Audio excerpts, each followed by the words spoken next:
क्योंकि सबको हक है सोचने का, समझने का, बोलने का। तो इन्हीं तीनों हकों को मद्देनज़र रखते हुए कुछ ऐसे पॉइंट्स हैं मेरे नज़र में जो मैं सोच रहा हूँ कि मैं सोशल मीडिया पर शेयर करूँ, क्योंकि अंदर ही अंदर ये बातें चल रही हैं मेरे।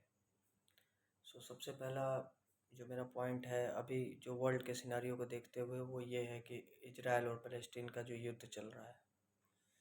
सो इसको हम छोटा मोटा युद्ध नहीं समझ सकते हैं, ये काइंड ऑफ आप समझ सकते हैं कि एक वर्ल्ड वार की शुरुआत है।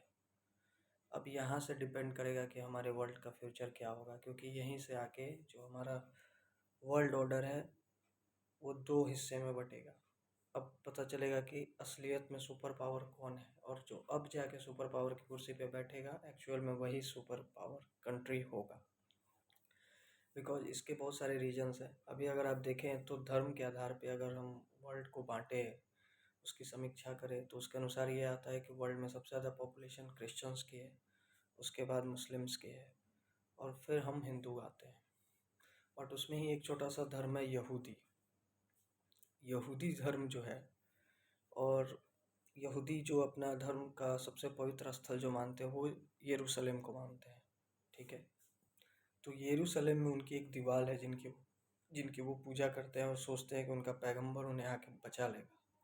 कभी भी अगर ऐसा क़यामत का दिन आता है, डूम्सडे आता है, तो वो अपने जो भगवान है, जो अभी तक उनको लगता है कि अभी तक यहाँ है नहीं, वो आएंगे, तो वो उस दीवार के ज़रिए ही आएंगे। तो वो भी जगह जो पड़ती है वो यरूशलेम में ही पड़ती है। दूसरा मुस्लिम पे आते हैं, तो मुस्लिम जो है वो सोचते हैं कि उनके जो मोहम्मद साहब थे, उन्होंने जब स्वर्ग से धरती पे पैर रखा था, तो वो जो जगह थी वो यरूशलेम ही थी, और वो भी यहूदी जहाँ पे जिनका वॉल है, जहाँ पे वो अपने भगवान का इंतज़ार करते हैं, जस्ट उसके सामने है। तो ये तो हो गई मुस्लिम की बात। तीसरा हो गया क्रिश्चियंस। क्रिश्चियंस ये सोचते हैं जो उनके जीसस क्राइस्ट हैं, उनका बर्थ प्लेस भी वही है, और वहीं पे उनको सूली पे भी चढ़ाया गया था, तो ये उनके लिए भी बहुत पवित्र स्थल है। तो ये जब तीन धर्म मिलके किसी जगह को अपना पवित्र स्थल बना रहे हैं और उसके बिहाफ पे कोई जंग शुरू हो रही है जिसका निर्णय आज तक नहीं निकल पाया जब से ये जगह है, तो आप सोच सकते हैं कि ये लड़ाई कितनी आगे जाएगी। दूसरा, अगर इसमें सोचे कि और क्या पॉइंट्स हो सकते हैं, तो दूसरा जो सबसे पहला पॉइंट है कि हो सकता है कि ये एक हनी ट्रैप हो अमेरिका को वर्ल्ड में इस युद्ध में वापस लाने का। बिकॉज क्या है कि रसिया के साथ भी यही हुआ था, काइंड ऑफ रसिया को उलझाया गया था यूक्रेन के साथ, क्योंकि रसिया का पावर जो है न्यूक्लियर वो दिन पर दिन बढ़ाते जा रहा था, तो कुछ ना कुछ ऐसा करना था जिससे रसिया इस युद्ध में अपना जो ध्यान है वो लगाए, और उसके अलावा उसका जो इकोनॉमिक कंडीशन है वो भी ख़राब हो। तो इस बिहाफ पे रसिया को यूक्रेन के साथ युद्ध में खींच के लाया गया था। अब same as it is America के साथ हो रहा है, क्योंकि आप जानते हैं कर्मा इज अ बिच। तो अभी अमेरिका को जो है ईरान, रसिया, चाइना और जितनी भी मिडल ईस्ट कंट्रीज हैं, सऊदी अरेबिया, ये सब मिलकर एक प्लान बनाकर इजराइल पे हमास को आगे करके अटैक करवाते हैं, ताकि अमेरिका को डायरेक्ट युद्ध में खींचा जा सके। और अब जो है अमेरिका इजराइल आमने एक साथ लड़ाइयाँ लड़ रहे हैं हमास के खिलाफ, और हमास को पीछे से सपोर्ट कौन कर रहा है?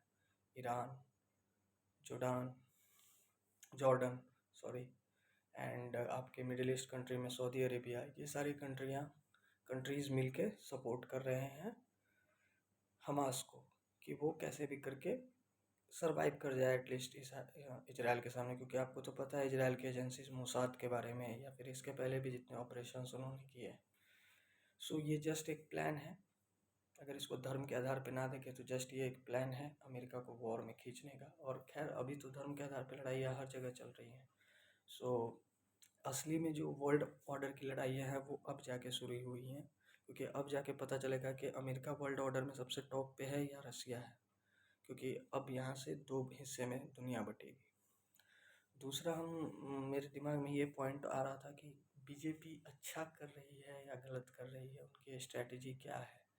तो आप देख सकते हैं एमपी के जो चुनाव हुआ है, चुनाव होने वाला है एक्चुअली, सो उसमें बहुत स्मार्टली खेला है बीजेपी ने क्या किया है, बीजेपी ने अपने सारे जो स्टार कैंडिडेट्स हैं जो भी सेंट्रल में मिनिस्ट्री में हैं उनको मैदान में उतार दिया है।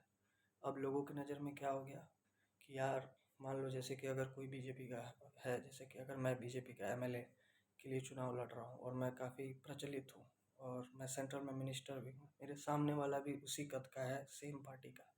तो अब यहाँ पे अल्टीमेटली वोट जो है वो तो बीजेपी को ही जाएगा, और राजा वो बनेगा जो कि सबसे ज़्यादा वोट लेके आएगा, जो कि इस पूरे प्रदेश में, मध्य प्रदेश में सबसे ज़्यादा वोट लेके आता है, और सबसे ज़्यादा उसी की कदर होगी जिसके पास सबसे ज़्यादा वोट होगा। और सीएम की कुर्सी इन्होंने अभी तक अनाउंस नहीं की है कि मामा का क्या होगा, शिवराज सिंह चौहान का क्या होगा, ये अभी तक अनाउंस नहीं किया है। बस ये पब्लिक का इंटरेस्ट बनाने के लिए ऐसा कर दिया है कि पब्लिक का रुझान ज़्यादा बढ़े वोटिंग की तरफ, और वो बीजेपी को देख पाएँ, क्योंकि एक तरफ आपको खड़े होंगे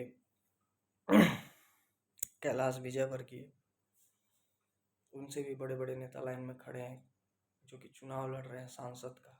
तो आप समझ सकते हैं बीजेपी का कितना मास्टर स्ट्रोक है।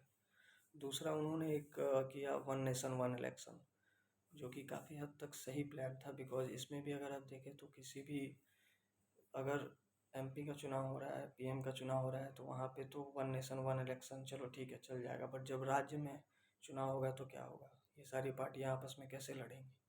तो ये भी एक मास्टर प्लान था। तो एक्चुअली क्या है कि बीजेपी जो है वो काफ़ी अच्छे तरीके से प्ले कर रही है, एंड उनको जो रिजल्ट चाहिए, मुझे नहीं लगता है कि आने वाले विगत कुछ 10-15 सालों में कोई बीजेपी को चैलेंज कर पाएगा स्ट्रैटेजिकली या फिर प्रैक्टिकली। सो यही कुछ बातें थी जो मैं आप लोगों से बोलना चाहता था। बट हाँ, इजराइल पैलेस्टीन का जो युद्ध है वो हो सकता है कि वर्ल्ड वॉर में बदल जाए और धीरे धीरे चीज़ें और हाथ से ख़राब होती जाएँ, क्योंकि अभी आप देख रहे हैं कि कितने मासूमों की जान गई है, कितने लोग मारे गए हैं।